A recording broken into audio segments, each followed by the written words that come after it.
She sang barefoot in the village square, and no one clapped.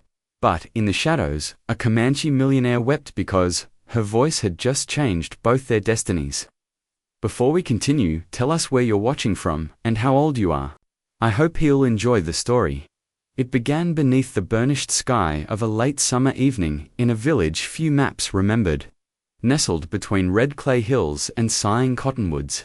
The village square wasn't much, just a patch of hardened earth, framed by ramshackle wooden porches and the faded signs of old trade posts. But that evening, something eternal stirred in the dust. A girl named Ilara stepped into the circle. She was barefoot, skin like sun-warmed bronze, her dress stitched together from linen scraps and dignity.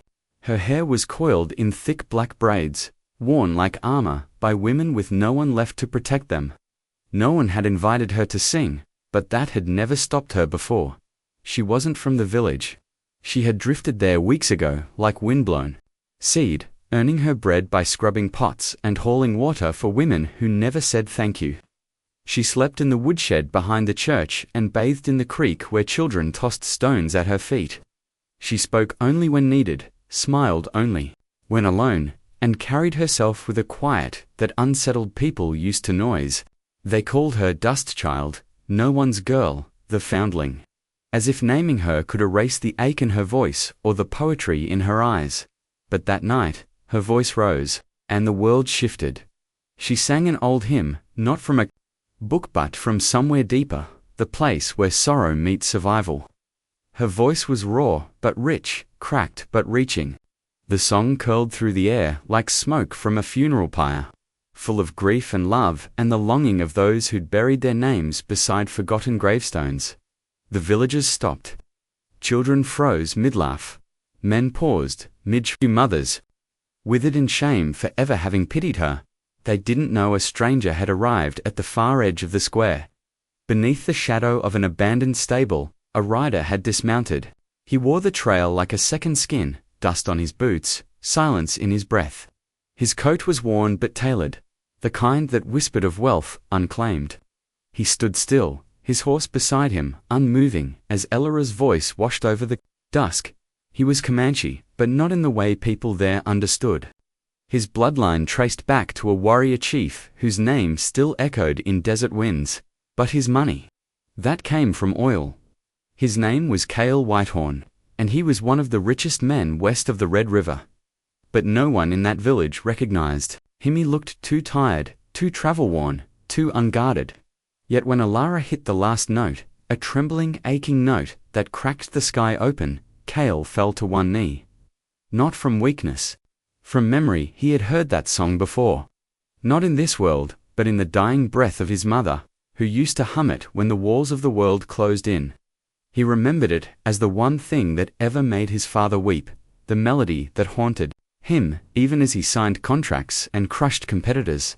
And now, years later, here it was again, not from a record, not from a stage, but from a barefoot orphan girl who looked as if she belonged to no one. Cale wept, quietly unashamed, but the village did not notice, because as soon as Ilara's song ended, the spell broke. A woman shouted from the porch, "That ain't your stage," and threw a pail of dirty water that splashed at Ilara's feet. Laughter rose. The men resumed chewing, the children resumed mocking, and someone muttered, "Serves her right." No one asked her to sing. Ilara did not cry. She turned, head held high, and walked away with her bare feet sinking into the mud. She did not look back. Not even once. But Cale Whitehorn followed. He followed the echo of that voice through the night, and into a redemption he did not yet know he needed. Cale Whitehorn didn't return to his estate that night. He didn't send word to his staff or delay his business meetings lined up across the Southern Territories. Instead, he walked not with urgency but with quiet reverence, following the direction Ilara had taken when she vanished into the night. The village had settled, its cruelty folded neatly back into its bones, and no one noticed the stranger disappearing past the chapel's edge. Down the broken fence line, through the meadow, where fireflies stitched light into the grass. He didn't know her name, didn't know if she'd even let him speak. But something in her voice had reached into his soul and pulled at a place long buried. The boy he used to be. Cale grew up in places that were never truly his. Oil camps, investor mansions, and boardrooms where money choked every sentence. His mother had been Comanche, fiercely proud, but always whispered about. Even within the elite circles that begrudgingly accepted her marriage to one of the richest cattle magnates in Texas, she raised Cale with one foot in two worlds. The song of the ancestors in one ear and the roar of quarterly profits in the other. She died young, cancer stole her body. Shame buried her culture, and Cale had grown rich, pretending her voice didn't matter. Until tonight, he found Alara curled against the side of the woodshed behind the church, wrapped in a thin quilt that did nothing to keep out the wind. A broken tin lantern sat nearby, empty of oil. Her hands were tucked beneath her arms, her cheek pressed against a sack of dried corn husks. But even asleep, she looked like she was waiting for disappointment. He didn't dare wake her. Instead, he stood there, silent, overwhelmed. Then he left a coin, a gold one, wrapped in a red handkerchief, and pressed it beside the quilt. It wasn't payment, it was a prayer. And he walked back into the trees, unsure of what to do next. Morning came with a bitter chill, and Alara stirred slowly. She noticed the handkerchief first, then the coin. Her eyes flared wide with suspicion. Then fear. Someone had been close. Close enough to leave something, but not cruel enough to take. She hid the coin quickly, wrapping it in fabric scraps and burying it beneath the woodpile. In a place where people stole bread from a child's mouth, gold was dangerous. A gift that valuable was either a test or a trap. That morning, the village was colder than usual, not in weather, but in mood. Word had spread. The girl had sung, and some were moved. But most were annoyed. One of the elders, a thick-browed man who ran the mill, cornered Alara by the creek. He warned her not to stir hearts she couldn't heal. Music's for Sundays and funerals, he said. Not for runaways looking to be seen. She nodded. She always nodded, because survival often required silence. But her silence wasn't submission. Not anymore. That same day, Cale Whitehorn made himself known. He rode into the village square at noon, cleaned up Siobhan, wearing a tailored black coat and silver concos across his chest. His horse gleamed like shadowed steel, and he carried himself with the weight of someone who had known both war and wealth. The villagers straightened their backs. The mayor's son tipped his hat. The preacher came out in full robes. They didn't know his name, but they knew money. And money always made men holy. Cale asked only one question. Who sang last night? Every eye turned to Alara, who stood quietly behind the well. She didn't run, she didn't flinch. She simply met his gaze. For the first time in years, Cale smiled. But before he could say more, the widow, Miriam, one of the loudest mouths in town, snapped. She's just a foundling. Been passed through 3 towns. Don't even know if she can read, much less sing, right? If you're looking for a voice, there's plenty girls better suited. Cale ignored her.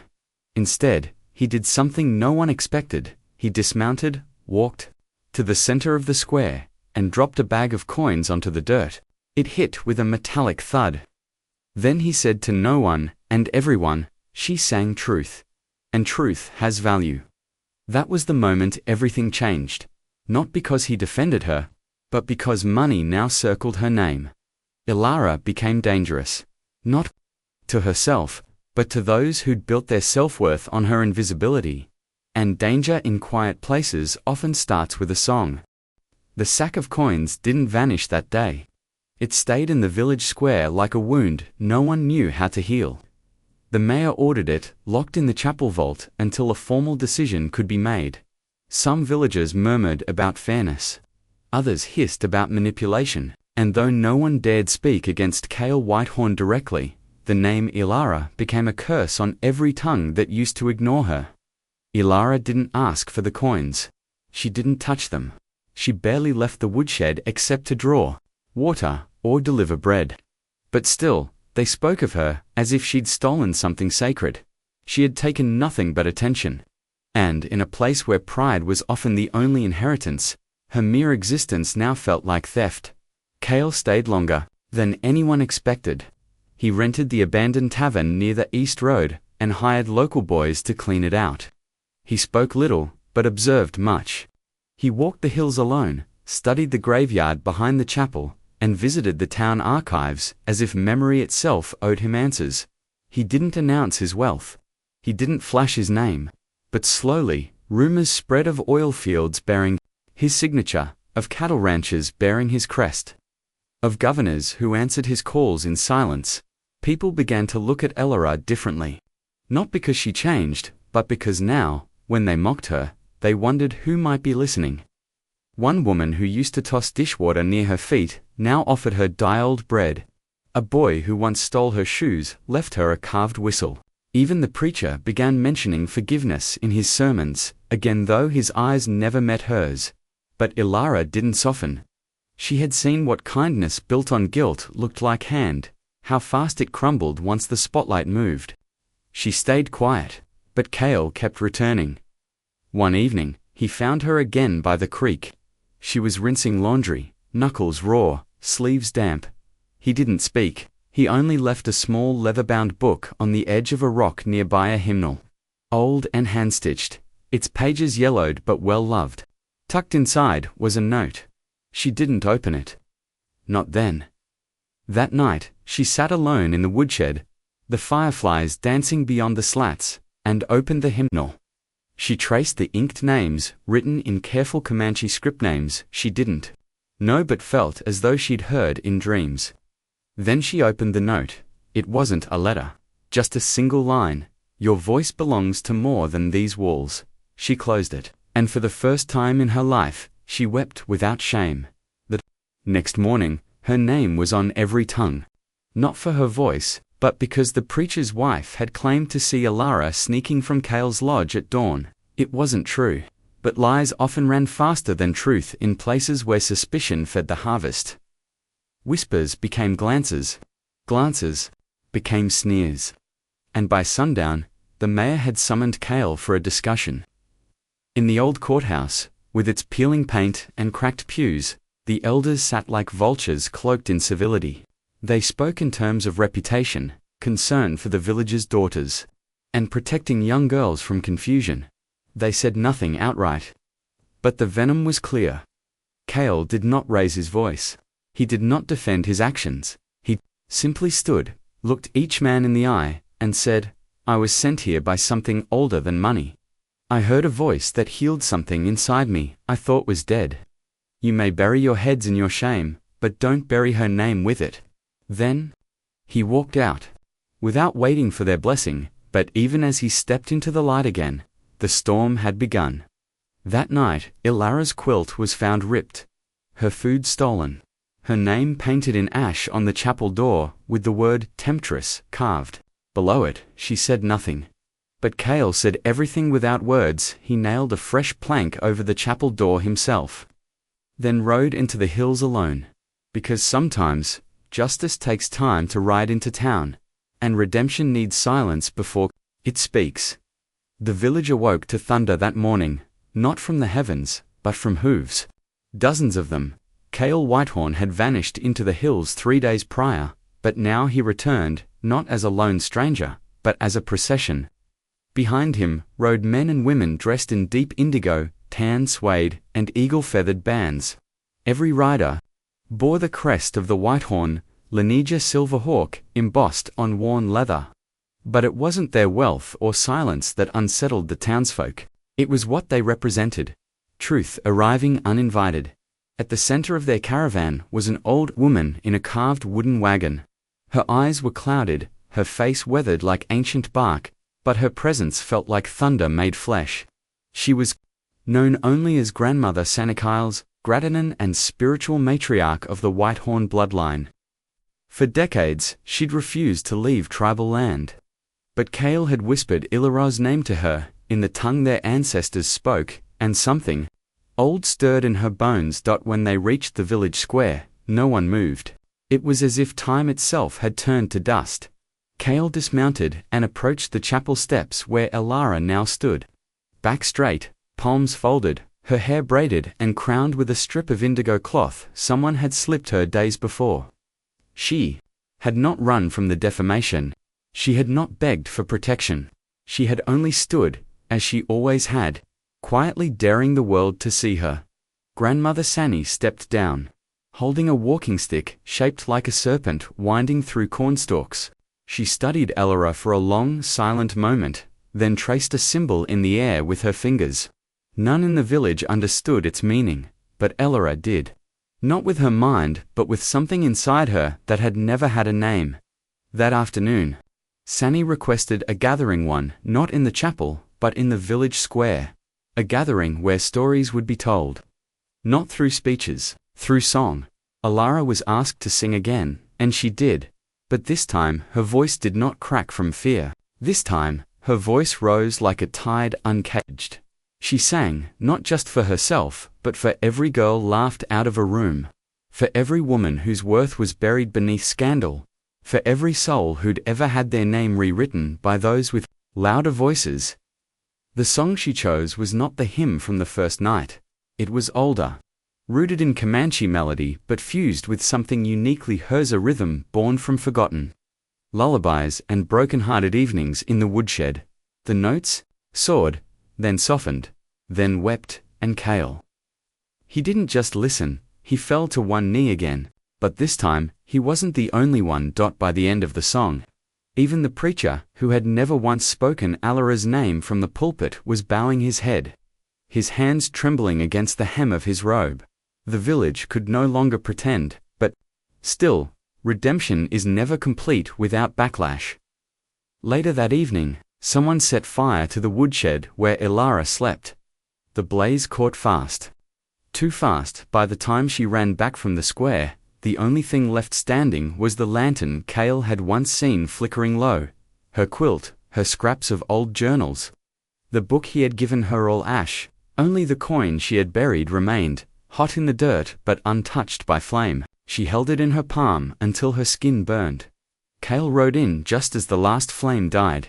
He didn't speak, he simply took off his coat, wrapped it around her shoulders, and said nothing while the stars blinked overhead. But in the shadows, Grandmother Sani knelt where the fire had started. She scooped up a handful of blackened earth, tasted the ash on her tongue, and whispered to the wind. Then she said, loud enough for all to hear, "Fire born from jealousy never lasts. But the girl who rose from it will." By dawn, the village was divided. One half whispered that Alara was a cursed child, dragging unrest into their peaceful lives. The other half had begun to listen to the silence she used as armor, to the song she carried in her bones, and to the way Cale Whitehorn stood beside her, as though guarding something sacred. The woodshed's ashes still smoked. The preacher called for prayer, but none of it changed what had been done. Redemption had arrived, and now justice had to catch up.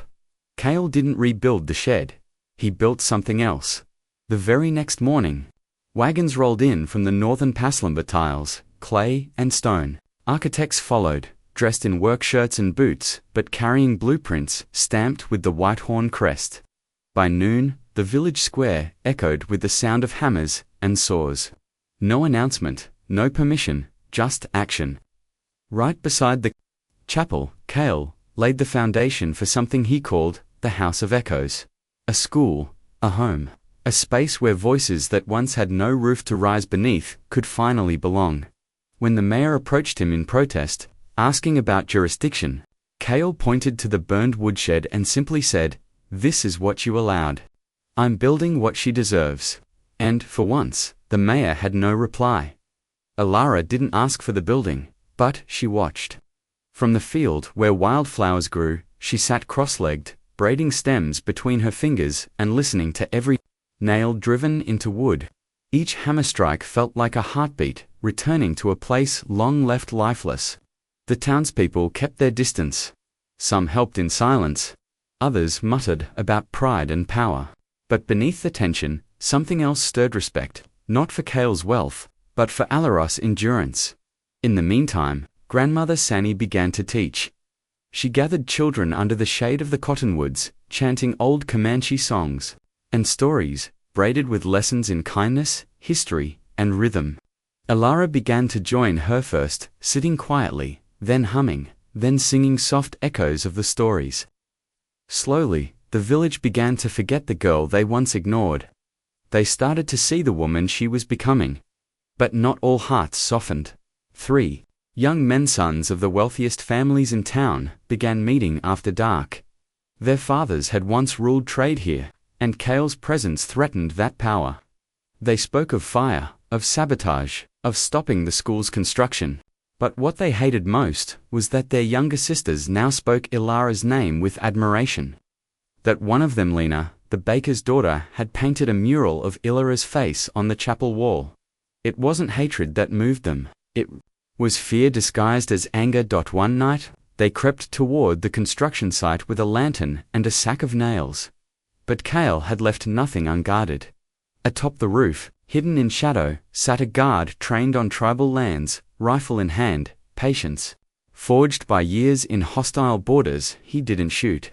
He didn't shout. He only made himself known with a single step that snapped a beam beneath his boot. The boys froze. The lantern fell. One of them ran. The other two were caught. They weren't turned in to the sheriff. Instead, Cale summoned their fathers to the chapel the next morning and asked them to look at the mural. He said nothing more, and somehow, that silence spoke the loudest.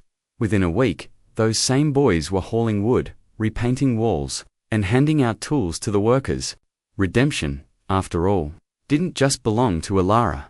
It had begun to bloom in those who once resisted her light. By the end of that month, the House of Echoes stood complete. Its bell was forged from iron found in the hills. Its floor was carved with the names of every child who ever slept without a home. Its walls bore the fingerprints of a girl who once sang into an empty square and left strangers in tears. Ilara stood on the steps as the sun set, wrapped in a cloak gifted by grandmother. Sani stitched with beads and old prayers. Cale stood beside her, holding the original hymnal in his hand. And the village? They stood too silent, watching because they knew something sacred had just been built. Not from gold or wood, but from the voice of a girl they once buried in shame. The House of Echoes opened on the first day of spring. Morning mist still clung to the earth like a memory that refused to fade, but above it all stood the bell tower, silent for now, but waiting. The town had gathered, not out of obligation, but from a quiet compulsion none could name. Farmers in their worn boots, midwives with wrinkled hands, children whose laughter once mocked Ilara, now stood with braided hair and clean shirts, clutching books gifted by strangers who'd arrived weeks earlier in polished wagons, bearing Cale's seal. Ilara stood beneath the archway in a simple white dress stitched from old linens, the threads reinforced by the women who once crossed the street. To avoid her, her hair was loose, falling around her shoulders like a river that had finally found its path. She held nothing in her hands, but in her presence was everything. The fire she survived, the silence she endured, the weight of being misunderstood. Cale stepped beside her, dressed not in the black of a prince, but in the brown of a farmer. He no longer needed the armor of wealth here. The land had accepted him, because he had allowed it to remember its voice through her. Grandmother Sani sat in a carved chair beneath the cottonwood tree, her eyes closed but her lips moving in rhythm to a prayer older than the village itself. Her spirit, even in stillness, pulsed through the soil. At exactly noon, the wind shifted. Ilara stepped forward and placed her hand on the rope that led to the bell. The same hands that once scrubbed floors and carried spoiled food now pulled, slow and steady. The sound that followed wasn't just a chime, it was a release. The bell rang once, then again, sending deep, low notes across the rooftops and over the fields. It echoed off every scar the land had buried. With each ring, something shifted in the villages. They remembered the day. She sang in the square with dust on her feet and fire in her throat. They remembered the shame of their laughter, the acid of their jealousy, the cruelty they disguised as caution. The bell didn't judge. It offered a chance to do better. After the final ring faded, Ilara sang, no longer trembling, no longer afraid. Her voice was a sunrise unfurling. across a broken sky. She didn't sing of pain, she sang of return. Of the river that bends but never breaks. Of names written in ash, being rewritten in stone. Of women who weren't born to be pitied, but to be heard. Behind her, children joined. Some humming, some tapping sticks, some holding hands with eyes wide in wonder. The town wept. Not because of the song, but because they had nearly silenced it. Later that evening, Cale walked Alara to the hill above the school. They stood where the sky broke open into gold and red. From there, the roof of the House of Echoes shimmered with the last light of day. He placed a small box in her hands. Inside was a brooch shaped like the white-horned Crestine eagle woven with a braided river. Below it, a single line etched in silver. May the world hear what others tried to bury. She didn't speak, she just nodded, then walked forward, not into the shadows of what had been, but into the future she had sung into being. And as the wind lifted her hair and the bell below rang once more, the town finally understood. Redemption had not come riding in. She had walked barefoot into it.